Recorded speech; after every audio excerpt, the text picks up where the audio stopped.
Macam mana kita nak buat seluar baju Melayu yang line dia ada tengah?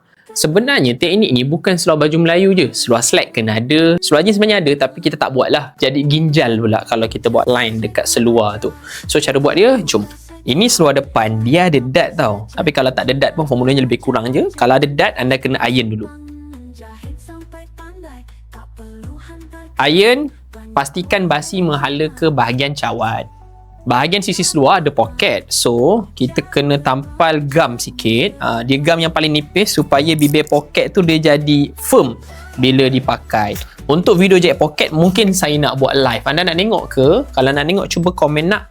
Ini seluar belakang. Letakkan seluar depan tindih pada seluar belakang. Fokus pada bahagian sisi sini. Tinggalkan sedikit basi untuk band pinggang. Lepas tu, anda jahitlah daripada atas sampailah ke bawah. Kemudian gosok dulu garisan jahitan, buka basi jahitan, tekan dengan kayu untuk dapatkan hasil yang lebih. Lepas kita jahit sisi, kita lipatkan kita punya basi seperti ini. Cuma kes seluar ni cawat dia saya lebihkan sikit. So maksudnya saya lebihkan cawat ni lebih sebab ini seluar plus size. Ada kes tertentu lah kenapa dia jadi gini. So saya lebihkan sikit macam tu. Sebab kalau saya tak lebihkan, dia tak matching dengan line dad. Ada kes kita boleh sama. Untuk seluar plus size ni dia lain sikit. Saya punya cawat depan ni saya sengaja lebihkan untuk keselesaan pelanggan. Okay, lepas tu kita sambung iron. Iron sampai bawah.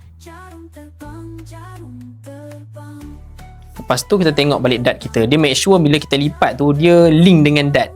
Kalau tak link dengan dad, tak cantik lah kan. So bila dad dia link, kalau saya jumpakan jahit tepi ni berjumpa dengan jahit tepi belakang ngam-ngam, mungkin dad dia tak sama. Okay, nampak dia boleh sama ya. Macam ni lah kita buka bentang kat anda semua. Nampak tu? Okay. So kesimpulan ringkas, jarak daripada tepi dengan jarak ke cawat adalah tak sama. Sebab cawat ni sengaja dilebihkan supaya ada keselesaan pada bahagian kelengkang. Kalau cawat tadi sama seperti ukuran standard size, jadi bila orang plus size nanti dia pakai tak selesa. So adakah anda belajar sesuatu dari video ni? Kalau belajar sesuatu, sila komen apa lagi video yang anda nak kami buat. Dan jangan lupa follow. Kalau nak belajar menjahit, masuk kelas jarum terbang. Follow dulu.